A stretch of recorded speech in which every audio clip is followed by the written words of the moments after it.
जय हिंद दोस्तों। प्रधानमंत्री अपनी लंबी विदेश यात्रा समाप्त करके भारत वापस आ रहे हैं और कहा जा रहा है कि इस बार भी वो खाली हाथ नहीं लौटे, बल्कि कई देशों से मिले सम्मान और मेडल्स अपने साथ लाए हैं। सोशल मीडिया पर उनके समर्थकों ने इसे भारत की बढ़ती वैश्विक प्रतिष्ठा का प्रमाण बताया है। लेकिन रुकिए, अगर आप भी सरकार की नीतियों या देश के मौजूदा हालात से नाखुश हैं, तो क्या इन मेडल्स की चमक में हमें सब कुछ भूल जाना चाहिए? क्या इन सम्मानों का वाकई कोई मतलब है? और सबसे बड़ा सवाल, इन मेडल्स की असली कीमत कौन चुका रहा है? चलिए आज इसी की पड़ताल करते हैं, क्योंकि इसकी कीमत प्रधानमंत्री नहीं बल्कि आप और मैं यानी देश के टैक्सपेयर्स चुकाते हैं। इसलिए सच्चाई जानना आपका हक है। सबसे पहले बात करते हैं प्रधानमंत्री के हालिया ब्रिक्स दौरे की। इस दौरे की कई तस्वीरें तो आईं, लेकिन वीडियो के नाम पर सन्नाटा पसरा रहा। एक वीडियो जो सामने आया भी, उसमें कुछ अजीब ही देखने को मिला। योर हाइनेस, एक्सेलेंसीज, नमस्कार। 70 प्रधानमंत्री ने जैसे ही बोलना शुरू किया, आयोजकों ने ऑडियो को म्यूट कर दिया। अब आप सोचेंगे कि ये कोई तकनीकी खराबी होगी, लेकिन सच तो ये है कि दुनिया भर के मीडिया को अब शायद ये समझ आ गया है कि प्रधानमंत्री के भाषणों से ज्यादा मीम मटेरियल निकलता है।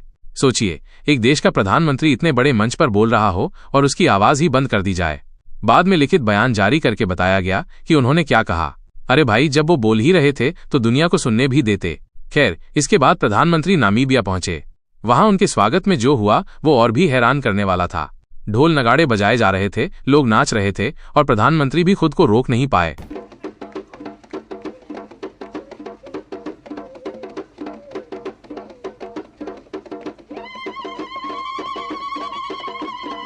हम मानते हैं कि ये नामीबिया की संस्कृति का हिस्सा हो सकता है, लेकिन क्या एक प्रधानमंत्री के स्वागत का ये तरीका उचित है? क्या अब हमें भी कहीं प्रधानमंत्री दिखें तो ऐसे ही नाचना गाना शुरू कर देना चाहिए?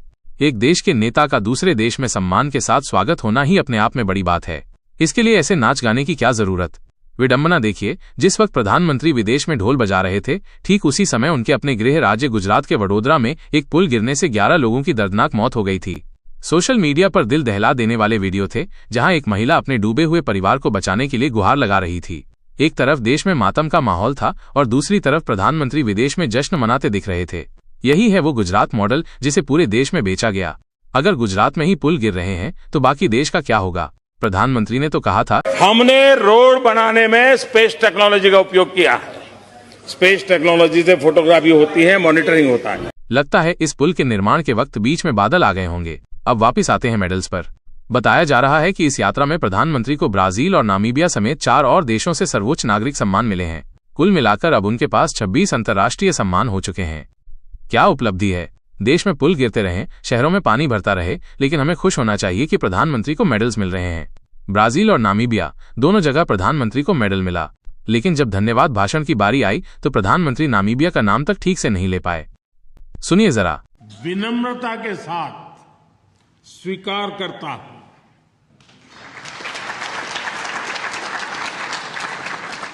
फ्रेंड्स, नामीबिया का शायद उस वक्त टेलीप्रॉम्प्टर नहीं लगा होगा, लेकिन बिना टेलीप्रॉम्प्टर के क्या कोई एक देश का नाम भी सही से नहीं ले सकता? चलिए अब सबसे महत्वपूर्ण सवाल पर आते हैं।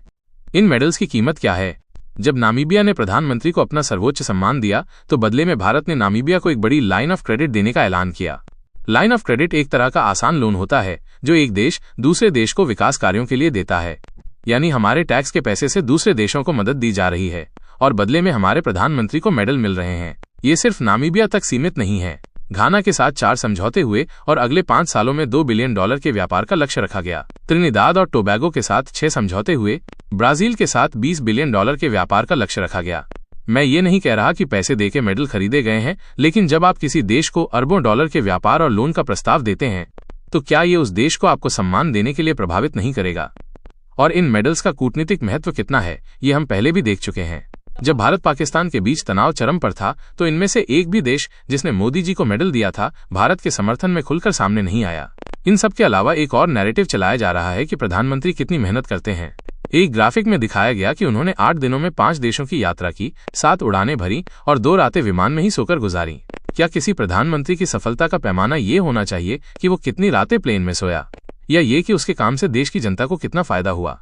इस तर्क से तो कोई भी कलाकार एक घटिया फिल्म बनाकर कह सकता है कि उसने इसे बनाने में बहुत मेहनत की थी।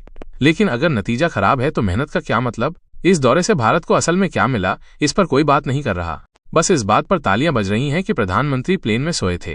अंत में सोशल मीडिया पर लोग भी इन घटनाओं पर जमकर अपनी राय रख रहे हैं। कुछ यूजर्स ने इन मेडल्स की तुलना पान पराग अवार्ड से की है। एक ने लिखा, भाई तो तीसरी दुनिया के देशों से अवार्ड ऐसे इकट्ठा कर रहे हैं जैसे थानोस इन्फिनिटी स्टोन्स कर रहा था। एक तरफ ये मेडल डिप्लोमेसी चल रही है और दूसरी तरफ अमेरिका के पूर्व राष्ट्रपति ट्रंप फिर से यह दोहरा रहे हैं कि अगर वो सत्ता में आए तो भारत जैसे ब्रिक्स देशों पर 10% का अतिरिक्त टैरिफ लगाएंगे। तो क्या सच में विश्व में हमारा डंका बज रहा है, या ये सिर्फ एक महंगा पीआर स्टंट है जिसका बोझ आम जनता उठा रही है? इसका फैसला मैं आप पर छोड़ता हूँ। इस बारे में आपकी क्या राय है, नीचे कमेंट्स में जरूर बताएं। अगर आपको ये विश्लेषण पसंद आया तो वीडियो को लाइक करें और चैनल को सब्सक्राइब करना न भूलें। मिलते हैं अगले वीडियो में।